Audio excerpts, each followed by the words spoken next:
La selección española es la vigente campeona entrando a este Eurobasket de 2025. Sin embargo, muchas cosas han cambiado desde aquella final en Alemania en 2022. Jugadores que ya no están, otros que debutan o dan sus primeros pasos, y un torneo que servirá de despedida para el entrenador más laureado de la historia de la selección. Este Eurobasket será el último de Sergio Scariolo y, como bien ha dejado claro en una entrevista, nota que hay cierta conjura interna para que todo salga a la perfección. Un torneo donde Serbia y Alemania parten como favoritas, pero en el cual es casi imposible predecir qué puede suceder. No hay nada claro. La selección española ha jugado mejor de lo que dicen los resultados y hoy aquí vamos a analizarlo en profundidad. Lo haremos junto a David Sardinero, director de esta casa, en una previa en profundidad de la selección española de baloncesto. Mi nombre es Sergio Rabinal y si te gusta lo que hacemos aquí en Gigantes del Básquet, dale a like, suscríbete y déjanos un comentario. Arrancamos.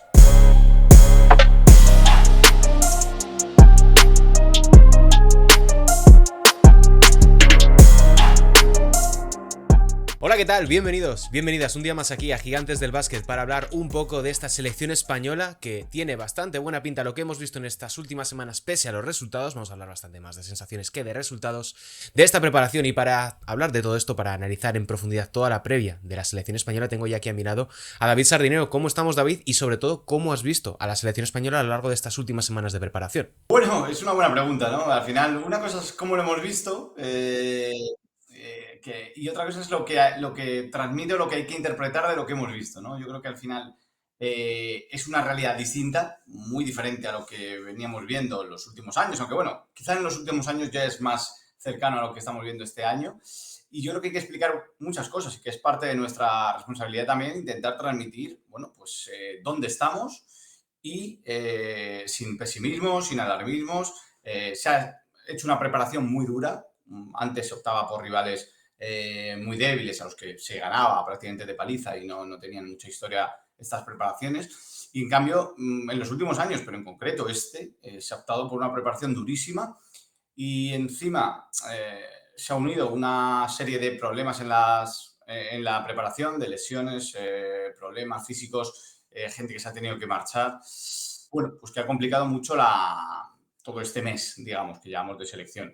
Yo no me alarmaría demasiado por los resultados. Hemos jugado contra lo mejor de Europa y creo que, bueno, pues que es un equipo que está en construcción, que quizá no tenga un techo excesivamente alto, vamos a ver, ojalá que sí, y yo creo que va a depender un poco de cómo llegue Aldama al final del campeonato, pero que, bueno, pues estamos en un pelotón intermedio, en un vagón intermedio, en el que hay muchas más selecciones, lejos, seguramente, pues de lo hemos visto, de sobre todo para mí Serbia, quizá Alemania, y vamos a ver Francia, Finlandia, algún otro equipo, pero bueno, que estamos ahí, que dependiendo y con este formato de competición que ahora comentaremos, pues va a haber opciones.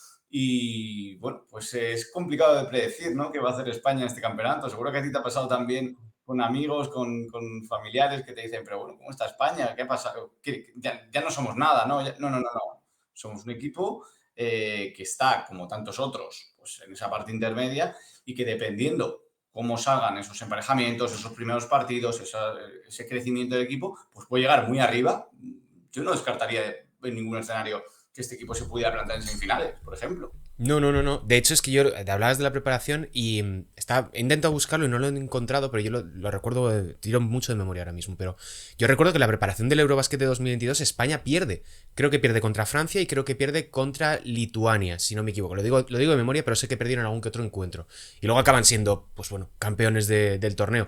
Es un equipo, insisto, muy diferente. No tiene el mismo, que decías, no tiene el mismo techo, no tiene el mismo potencial.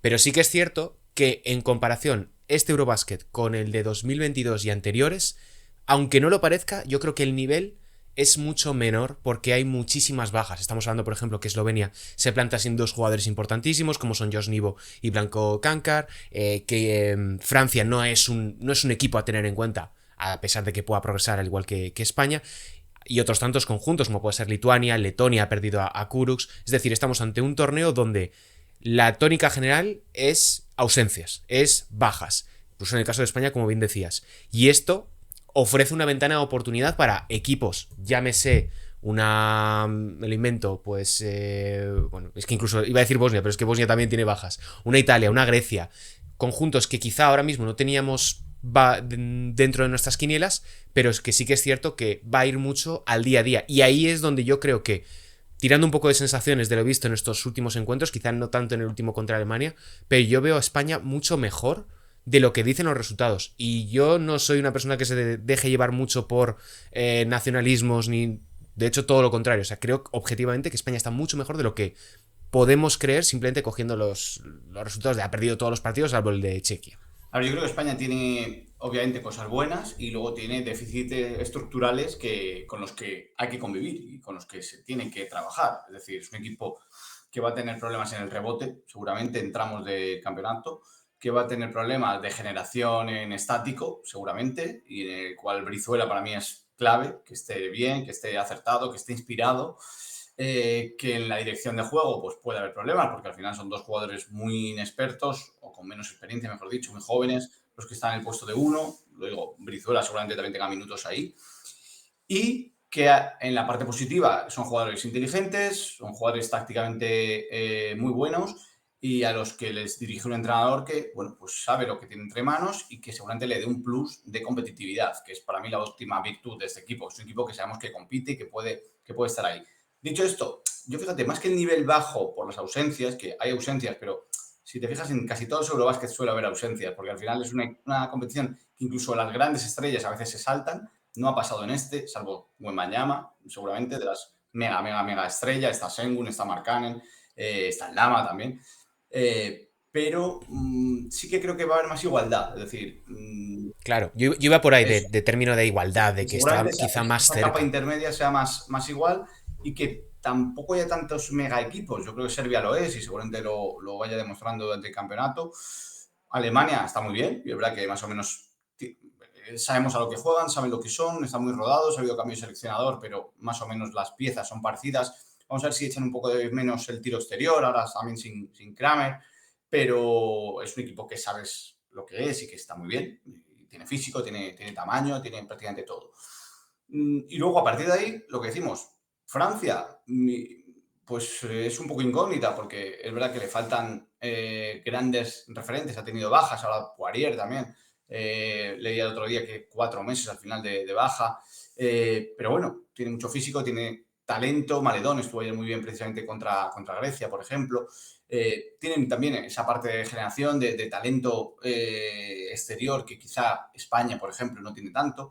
Y yo creo que esa igualdad en el medio hace que equipos como, para mí, Finlandia me gusta mucho y creo que puede hacer algo importante. Vamos a ver Italia, que quizá tampoco está tan presente en esas quinielas y yo creo que también tiene un equipo robusto. Pero bueno, pues como digo, también la diferencia para mí de un Eurobasket respecto a unos juegos y a unos mundiales, que son 3 torneos que en el fondo no tienen nada que ver en cuanto a configuración. En el Mundial hay muchos equipos de paja, hay muchos equipos bueno, pues de África, de Asia, que a veces no llegan a ese nivel competitivo.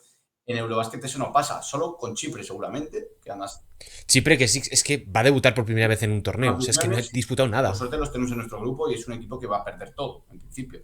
Pero a partir de ahí, Georgia, Bosnia, estos equipos así, lo hemos visto también en ventanas, lo hemos visto en otras competiciones, son equipos que te complican. Y eso en un mundial quizá no tienes tanto de eso, ¿no? Al final aquí, al contrario, y por eso decía que es una situación totalmente diferente. Bueno, y no digo ya en los juegos al final es una mezcla de extremos, hay muy pocos equipos y los que hay son o muy buenos o alguno, por lo que sea, que se ha colado y que baja el nivel, pero en realidad es un equipo de un torneo de contrastes y aquí seguramente esa parte intermedia sea más homogénea. Y lo que digo que es muy diferente porque estamos acostumbrados, que yo creo que tampoco es así el mantra, tal como lo recordamos, a que España empieza mal, luego va mejorando y luego acaba a un nivel extraordinario. Eso aquí no vale, porque es que este formato además tan peculiar de los 6 equipos en la primera fase, ahí pasan 4, vale, está Chipre a la que se supone que vamos a ganar todos, pero hay que ganar alguno más. Y estos primeros partidos de Georgia, de Bosnia, te marcan un poco y tienes que empezar bien, porque es que como pierdas esos dos, que ya te digo, puede pasar, ¿eh? Pues al final son partidos que va a haber, no creo que, ojalá, no creo que España esté para arrasar tampoco, no creo que esté para perder todos y perder la primera fase, como dicen algunos, pero bueno, por poder puede pasar. Pero a lo que voy es que si no ganas estos partidos, sí que te la juegas en los partidos de final de esta primera fase, que sí que van a ser un poco más exigentes. Sí, de hecho, hay que recordar, por ejemplo, que España pierde en el Eurobasket de 2011 contra Turquía, en el de 2022 pierde también un partido, si no me equivoco, contra Bélgica, que era un poco fuera de lo De que guión, eso esperábamos. fue el guión. Sí, sí, fue completamente fuera de guión, pero yo creo que, además, por ejemplo, Georgia ha perdido todos los partidos, es, junto a Chipre, la única selección que ha perdido todos los partidos de preparación de cara a este Eurobasket. Pero bueno, yo quería hablar sobre todo también del tema de las lesiones, que lo llevamos mencionando mucho, hablo desde el punto de vista de España. Porque decía ahora Sergio Escalera en una entrevista en El País, que lo publican ayer domingo, Ujú. que hablaba de absurda anormalidad, perdón, por el hecho de que habían tenido tantas bajas que se habían terminado de acostumbrar a un escenario de constantes ausencias, de constantes, este jugador puede jugar más, este jugador puede jugar menos, y al final tenemos jugadores que, entre los 12, que tenían muy pocas probabilidades, o al menos no teníamos, repito, entre nuestras quinielas, cuando se anunciaron los convocados a principios del mes de julio, pero yo creo que esos 12 pueden verlo desde otro punto de vista, es decir, de motivación, porque un Puerto, un Justa, incluso un Sansuperi que también llega un poquito tocado, dices, bueno, a mí todos me están poniendo como que no debería estar aquí, y lo hemos visto, por ejemplo, en la preparación con Santi Justa, que ha jugado realmente bien, por encima incluso de las expectativas que podríamos tener. Y hay casos previos, por ejemplo, el de Alberto Díaz en 2022, que era un descarte y por lesión acaba entrando y es uno de los jugadores más importantes en el torneo. Sí, al final es una convocatoria casi por accidente, es decir, casi obligada por todo. No, no ha habido que elegir demasiado. De hecho, se han ido sumando jugadores para ayudar a, bueno, hacer entrenamientos, a hacer preparación, porque no había prácticamente. Porque no se llegaba. Ha habido momentos en los que había 9 jugadores sanos y poco más. Con lo cual, yo no creo que sea tan relevante al final quién está o quién no está, porque están los que quedaban. Y es verdad que hay jugadores que Sí, ha sido un poco salvar al soldado sí, sí, Ryan. por descarte oye, pero al mismo tiempo es una oportunidad. Y yo me alegro, por ejemplo, el otro día lo decía Santi Justa.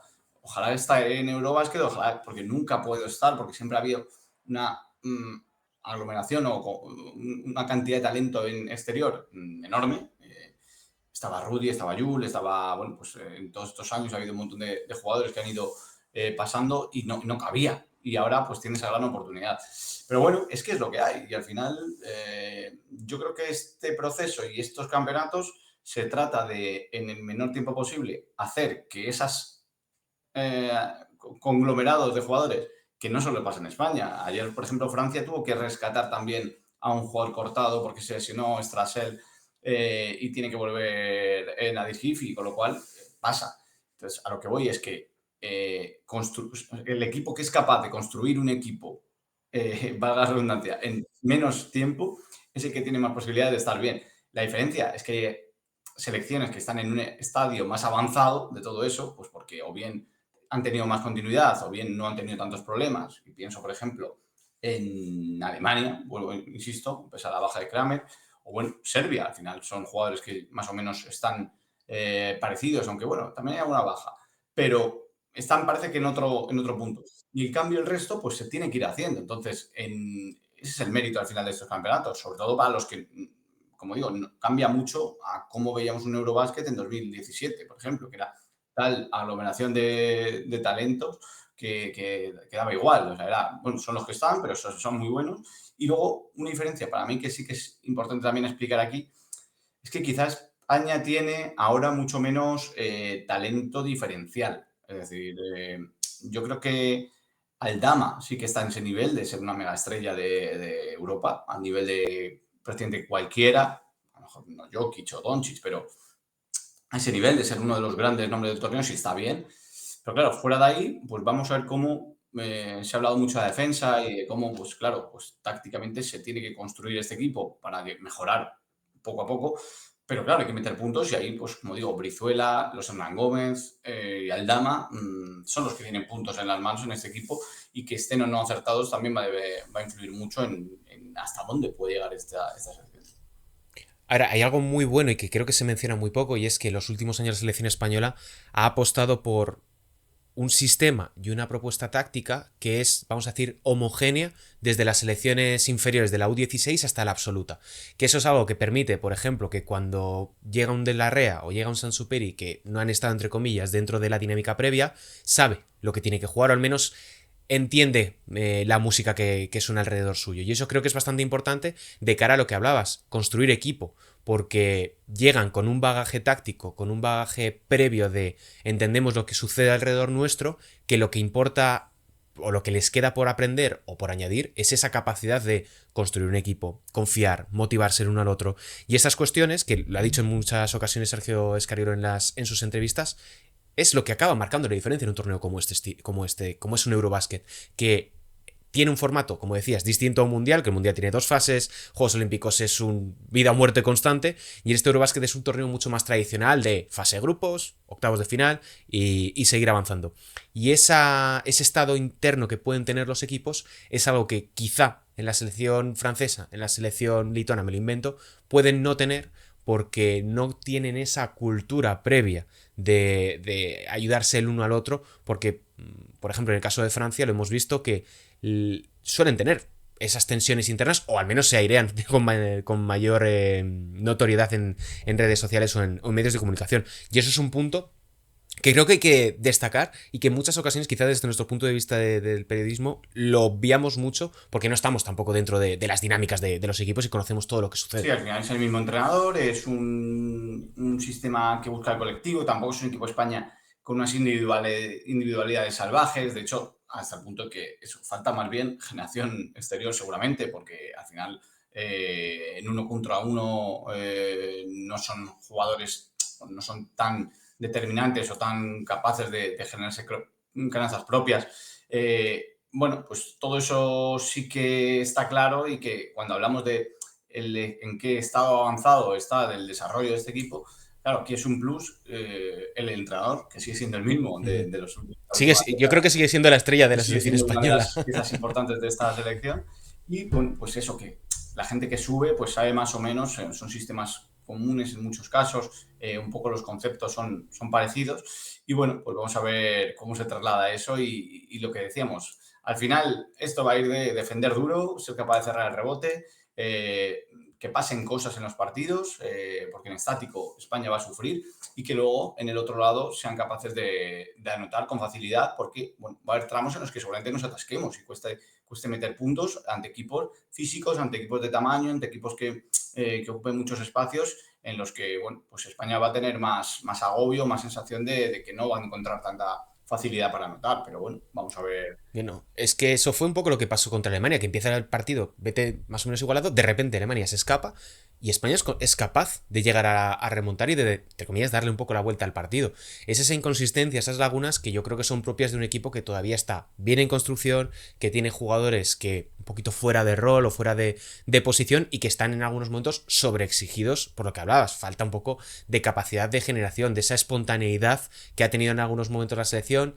Llámese con Jules, llámese con Rudy, con jugadores de ese Con estilo, o Lorenzo. incluso exacto, con Lorenzo en pasados torneos. Y hablabas antes de Santi Aldama, que lo hemos visto muy limitado por la cuestión física a lo largo de este torneo, que ha estado lesionado, que apenas ha jugado, si no me equivoco, 3 partidos. Es normal que no haya estado en ritmo competitivo, pero estamos hablando de un jugador que viene de meter 12 puntos y pico en NBA, más de 6 rebotes, que ha renovado ahora con Memphis Grizzlies, que en los 2 últimos torneos que ha disputado con la selección española, Mundial y sobre todo Juegos Olímpicos, ha sido de largo el mejor del conjunto español.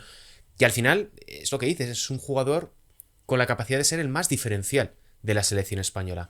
Quizás su encaje, como digo, en esta preparación no ha terminado de ser el ideal, pero tiene por delante 3 partidos hasta llegar al que enfrentará a selección contra Italia, que es ahora mismo Georgia, Bosnia y Chipre, donde tiene un campo de entrenamiento, entre comillas, para llegar a lo importante en plenas condiciones físicas. Y se nos olvida lo importante que fue en el partido contra Grecia durante los Juegos Olímpicos del año pasado. Sí, yo creo que a veces le infravaloramos incluso los propios aficionados españoles, ¿no?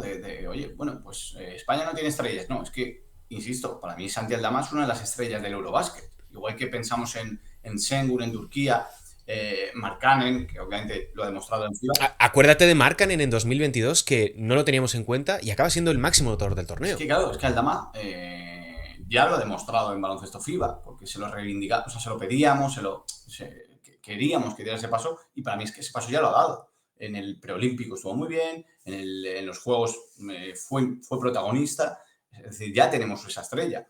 El problema que no llega bien físicamente, o por lo menos llega con problemas, y que todo lo que hay alrededor, pues bueno, pues vamos a ver cómo se compenetra y cómo termina de encajar. Pero ahí está. Y cuando digo que tenemos menos talento diferencial, es porque, claro, antes, que es el recuerdo que tiene mucha parte de la afición, es que, claro, como Aldama había 5 o 6 jugadores, ¿no? Y cuando no salía, aparecía uno, aparecía otro. Pero bueno, igual que llevamos años diciendo que iban a venir años duros, que iban a venir años complicados, pues es lo que tenemos. Y por suerte, somos un equipo que en los años duros, en los años complicados, yo creo que puede ser candidato a estar ahí, a pelear, bueno, pues a que en los últimos campeonatos partidos que no han salido cara determinantes, pienso el de Canadá, por ejemplo, del año pasado, pues que algún año uno de esos vuelva a salir cara, como pasó en el Eurobasket del 22, y oye, a lo mejor no todos, como ese año, que es que ese año salió todo y salió redondo y al final y tal. Pero bueno, que estamos ahí y yo creo que es un poco nuestra realidad y hay que convivir con ella y sobre todo disfrutarla. No pensar, si es que España ya es un... No, no, no, no, no, no. Es que España es un equipo que está ahí y que yo reivindico que donde estamos es un punto competitivo interesante que nos permite hacer cosas y sobre todo nos permite soñar, que ya es más de lo que pasa con otras selecciones o de lo que les ha pasado en Tramos Valle. Veremos si llegan años mejores. Yo creo que sí, seguramente, pero que en el tramo Valle, bueno, pues estemos aquí, creo que es un motivo para disfrutarlo, para ver los partidos y para ilusionarnos como aficionado, me refiero, y decir, bueno, pues yo quiero ver España y quiero que gane, y creo que puede hacer cosas y hacer un buen Eurobásquet. Igual que pasó con las chicas, y creo que este mes o el pasado lo escribía en el editorial de la revista. Claro, las chicas nos hicieron creer durante el campeonato, oye, mira cómo están, oye, cuidado con estas, oye, que van a ganar, oye, que llegan a la final. Pero al principio era, bueno, hay bajas, hay lesiones, hay cambio generacional, jugadoras muy jóvenes. Y ese equipo se fue construyendo de tal manera y compitiendo que nos enganchó a todos, que nos hizo creer, que nos hizo ilusionarnos y que nos hizo ganar una medalla de plata. Sí, sí, es que recuerdo hablarlo con Luis que decíamos, bueno, no sabemos si hay opciones de medalla y tal, al final tuvimos que cambiar completamente el Totalmente. plan, pero es que este torneo sí que creo, lo creo verdaderamente después de haber visto prácticamente todas las selecciones jugar algún que otro amistoso o algún que otro highlight, que no hay, lo que dices, salvo con Serbia y con Alemania que están en dos niveles muy superiores, no hay tanta diferencia para llegar a unas semifinales. Evidentemente, es complicado de narices, es un escenario difícil porque hay muchas fases que superar y muchos problemas a los que afrontar conforme se produzcan los partidos. Pero ese gap que dice siempre Escariolo no es tan grande o no separa tanto la selección de las medallas. A día de hoy, evidentemente, es una quimera pensar en que la selección va a acabar en el podio el 14 de septiembre, pero si a mí me lo dices ahora mismo, no me parece tanta locura como pueda pensar mucha gente. Insisto, sigue siendo muy complicado, pero no es tan irreal. Para mí hay partidos clave, y seguramente haya, aparte de los clave, algún partido trampa que aparezca de vez en cuando, Hmm. que para mí es ganar uno de los dos primeros, seguramente el de Italia, o por lo menos ver cómo va este grupo y decir, vale, ya he pasado. Y luego seguramente, fíjate, el cruce de octavos, eh, Por ahí te iba a ir. Es que lo tengo aquí. No es por eso tan digo, malo, puede ¿eh? ser más asequible de lo que parece y plantarte en cuartos. Pero claro, ahí vuelvo a lo de los partidos trampa, que a lo mejor el de octavos te toca, yo qué sé, Polonia o algo así, y dices, bueno, esto ya está hecho. Y ese partido se te complica, porque se atasca, porque no entra, porque te cogen el rebote. Pero a priori, como decía ayer, lo comentaba ayer con Puertas en Tirando a Fallar, digo, yo creo que no estamos ni tan lejos de ser un equipo aspirante a una medalla, como tan lejos a cómo se complique, no haya acierto, se traben los partidos, no salga nada, que te quedes fuera en la primera fase, puede pasar. No sé. Sería Claro, un fracaso, es un poco un equipo de extremos ahora sería una mala mismo. actuación para mí, pero porque yo creo que la posición real no la va a dar el campeonato, pero seguramente sea pues es caer en cuartos, caer en un cruce complicado, un partido tal, pues por ahí podría ser una situación realista al principio de campeonato. Pero es lo que tú dices, no hay tanta diferencia entre los que van a pelear. Luego veremos, que igual empieza el campeonato y Francia es un rodillo y juega de la leche y decimos, hostia, Francia, cuidado. O aparte, yo qué sé, o Turquía empieza a funcionar del carajo con Sengun, con tal. No sé, pero es que también puede ser España, la que empiece jugando bien, compitiendo, salgan las cosas bien y digas, vaya creciendo y se plante ahí en esa pelea por las medallas. Es que yo tengo el sistema de competición delante y están unas cuantas cábalas. Por ejemplo, España cruza de cara a octavos de final con el grupo D, que es Israel, Islandia, Bélgica, Francia, Eslovenia y Polonia. De nuevo, es muy difícil predecir qué es lo que puede pasar en ese Sí, grupo y en el nuestro, pero es probable que España acabe, digamos, entre los tres primeros y que Polonia, Eslovenia y Francia acaben igualmente entre los tres primeros. De tal manera que el orden en función de lo que suceda ahí te puede permitir pensar en un escenario donde te puedas enfrentar a una Polonia, te puedas enfrentar a una Eslovenia en octavos de final.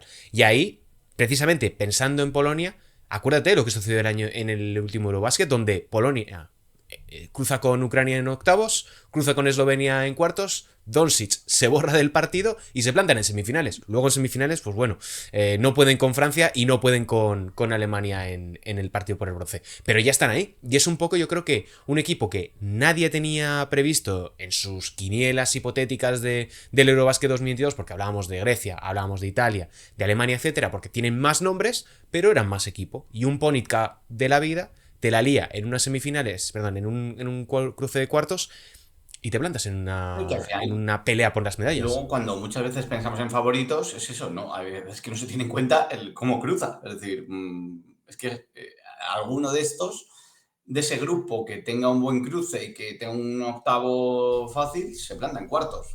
Es que piensa que Serbia y Alemania pueden llegar a cruzar Exacto, en su lado del cuadro en semifinales. O sea, es que la final no va a ser Serbia-Alemania. exacto. Se van a enfrentar en semifinales probablemente. Así que por eso digo que al final yo creo que el punto en el que estamos es ir creciendo como equipo, ir sumando seguramente gente que pueda aportar, porque siempre hablamos de quién va a meter los puntos, Brizuela, Lama, los Hernán Gómez. Bueno, pero va a necesitar a España más gente, va a necesitar que Justa un día meta 12, que Pradilla un día esté inspirado y meta 12, yo qué sé, que Yancuba enganche 4 canastas seguidas en un partido en 3 rebotes, tal, que alguien más aparezca, que De la Rea el otro día lo vimos contra Alemania, pues también se suelte y vea que es capaz de anotar también él. Ese tipo de cosas, ¿no? Entonces, bueno, pues yo ya te digo, no soy especialmente pesimista con este Eurobásquet de, bueno, luego es verdad que el punto de Scariolo creo que le da un relato interesante, que eso sí que es, para mí este tipo de cosas sí que en los vestuarios ayudan, igual que hay equipos que cogen esa bandera de están todos contra mí, la prensa no nos quiere, tal. Sí, Y, muy Ataman, sí. y eso sirve de acicate en el hecho de que sea el último torneo de Scariolo. Sí que también creo que es un punto que le da de motivación a los jugadores, al staff, de decir, venga, este es Last Dance, queremos hacerlo bien, aunque solo sea también aunque solo sea no, por acabar con ese buen sabor de boca y por ayudar a Scariolo. Ese tipo de pequeñas historias que se hacen en los equipos para torneos cortos, yo creo que son importantes y a lo mejor otros no los tienen. No sé qué relatos tendrá el vestuario de Turquía o ¿sabes? O de Finlandia, pero sé que el nuestro está ahí y que eso sí que de verdad creo que ayuda. Ya que te tengo por aquí, vamos a terminar ya de hablar de España, vamos a aprovechar un poco a hacer un poco de promociones, David, porque este mes ya ha salido la previa la previa, perdón, no, la guía de la Liga Endesa 2025-2026. Hemos sacado también previamente en papel la previa de este Eurobasket 2025, pero háblame un poco de, lo primero, del esfuerzo que supone lanzar una previa en pleno mes de agosto, cuando incluso las plantillas no están cerradas, y sobre todo, qué nombres hay que seguir de cara a esta temporada 2025-2026 en la Liga Endesa, que entronca también bastante con lo que vamos a ver en este Eurobasket 2025. Sí, a ver, es verdad que a veces jugamos con el concepto de previa o guía y yo creo que es un poco también para ser honestos. Es decir, la guía de la Liga Andesa tiene mucha más profundidad que la previa del Eurobasket porque a día de hoy prácticamente el 90 y algo por ciento de las plantillas de la Liga Andesa de jugadores están cerrados. Es decir, falta a día de hoy que estamos grabando este vídeo. Un fichaje, vamos a ver si Baskonia ficha uno más, vamos a ver si tal, cosas muy, muy, muy concretas. Y eso te permite hacer análisis de verdad estructurados, concisos, tener datos, picar estadísticas, ese tipo de cosas. En la revista que hay hasta final de mes, ahora en agosto, es la previa del Eurobasket, llamamos previa porque al final, bueno, pues son análisis, son conceptos, son bueno, basados en cómo llegan los países, en qué punto seguramente de desarrollo, lo que hablamos antes, igual que España, en qué punto está dentro de ese valle, en qué punto está Francia, en qué punto está... Porque, claro, las plantillas del Eurobasket hasta el último día cambian. Es decir, como decíamos, a Francia ayer cambia un jugador. ayer leía que 18 de las 24 eran oficiales, a domingo. Claro, ya pueden pasar cosas. Pero al mismo tiempo, yo creo que era una buena oportunidad, o es una buena oportunidad de a todos nos gusta el baloncesto de selecciones, a mí me encantan leer cosas previas, porque muchas veces no sabes cómo llega Eslovenia, porque todos sabemos que estaba en Chichi, pero es que todo lo demás es un solar. ¿Y por qué es un solar? ¿Y por qué no hay nadie más? Es que los jóvenes son de la sub-16, ese tipo de cosas. Y entonces, bueno, pues es verdad que incluso con gente que compartía reflexiones en Twitter que decía, es que no merece la pena hacer una cosa así cuando, ya, pero es que no puedo hacerlo a mitad de mes. Nosotros hacemos una revista mensual que sale a primeros de mes, con lo cual sale cuando corresponde. Y bueno, pues optamos por eso. En cambio, la guía de la Liga Endesa, que bueno, pues ahora ya abrimos ayer la preventa para la gente que la quiera reservar y que se la manden en cuanto esté, empezará a salir y a llegar a primeros de septiembre. Es verdad que este año la Liga Endesa empieza un pelín más tarde, porque, bueno, pues con Eurobásquet y tal, pero es verdad que las plantillas están prácticamente cerradas y ya te digo, estábamos trabajando sobre las plantillas de todos los equipos y queda muy poquito. Ayer Matt Thomas ficha por Granada, bueno, pues 2 o 3 cositas que están por resolverse y bueno, pues ahí estaremos, ¿no? Nombres propios, yo creo que el que eclipsa todo es un poco Ricky Rubio. Yo creo que es un regalo que esté un año más jugando al baloncesto, sea en el Juventud, sea en la Liga Endesa, sea donde quiera, pero que lo podamos ver, porque yo o muchas igual no contábamos ya con este año, por lo menos año, veremos cuántos de regalo. Y luego fichajes. Mira, justo estábamos haciendo una lista de fichajes que pueden marcar la temporada un poco y hay nombres interesantes. Es verdad que la Liga Endesa ya tiene un nivel muy alto, con lo cual lo que hacen los equipos para mí es completar lo que les falta, sobre todo los grandes.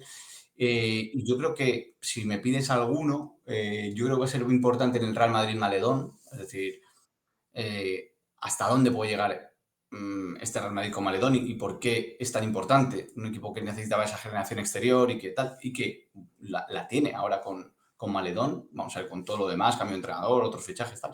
Pero creo que ese es importante. Y yo, fíjate, tengo más fe que mucha gente al Barça, que creo que el año pasado hizo un buen año con muchísimas bajas, problemas de todo tipo y tal, y que si vuelve la Provítola, si Norris encaja, si Sengeli aporta tal, puede ser competitivo. Y Unicaja, que creo que tiene una plantilla larguísima. De hecho, estamos picándola ahora, son 15 jugadores de primer nivel y Tanto Unicaja como La Laguna Tenerife Valencia, tienen una Valencia Basket, plantilla. he dicho Unicaja, de hecho estaba pensando en Valencia Basket, no Unicaja. Unicaja creo que, bueno, vamos a ver cómo Va un ahora. poquito peor este año respecto Pero al sí, sí, anterior, pero estaba sí que es hablando de cierto que Unicaja tienen y estaba bastante. pensando en Valencia Basket. Sí, no, Valencia tiene problemas de ricos, entre comillas, por Que decirlo son de 15 manera jugadores agradable. enteros. Y luego Luis Duarte, Pero, por decir otro nombre que me llama la atención. Es un jugador que mola mucho, que va a estar bien verlo en España por fin. Y que además, bueno, había generado interés de más equipos y que creo que puede hacer un buen año en Unicaja. Así que bueno, como digo, la semana que viene ya estará en kioscos en septiembre, empezará a llegar y todo el mes estará ahí, así que disponible para que se pueda comprar al mismo precio. Es el número de septiembre, o sea que es el mismo precio de siempre y en el mismo sitio de venta. Así que ahí estaremos como, esperando sí. en el kiosco. Y como siempre, además de los kioscos, para que apoyéis a los pequeños negocios que tengáis cerca de casa, en nuestra tienda, en gigantes.com/tienda, lo podréis comprar tanto la previa, la guía barra previa, como lo queramos llamar, de este Eurobasket 2025, que en gran medida sirve, como evidentemente esta previa y guía de la Liga Endesa 2025-2026, que, como siempre, para apoyarnos aquí, para que sigamos funcionando en Gigantes del Básquet, es importantísimo que nos apoyéis de esta manera comprando la revista en papel de Gigantes del Básquet. Así que, David, como siempre, muchas gracias por pasarte por aquí para analizar esta selección española, que tiene muchos temas. Yo me he dejado un montón de cosas aquí por hablar, pero por sintetizarlo bastante, esta media hora acá que nos hemos clavado de análisis de la selección española, yo creo que hemos tocado más o menos todos los palos importantes. Pues a ver, a disfrutar los partidos desde el jueves. Iremos poniendo también los horarios, todo lo que hay cada jornada, el menú de cada día. Y bueno, pues a disfrutar que esto pasa cada poco tiempo y que el año que viene no hay campeonato de selecciones, hay ventanas y tal, pero no hay campeonato, así que cada partido que te El año, pierdas, el año que viene no puedes recuperar. El año que viene toca vacaciones de verano de verdad en el mundo del baloncesto. Pero bueno, hasta aquí este análisis. Vamos a tener un montón más de contenido. Por ejemplo, ya tenéis la entrevista con Sergio de la Rea de la mano de CaixaBank, que la publicamos ayer lunes. Y otros tantos contenidos como el top 15 de jugadores del Eurobasket que vamos a publicar, así como las predicciones del torneo. Yo me despido, Sergio Rabinal. Recordad suscribiros, dejadnos un like y un comentario con vuestra opinión. Un saludo y hasta la próxima. Chao.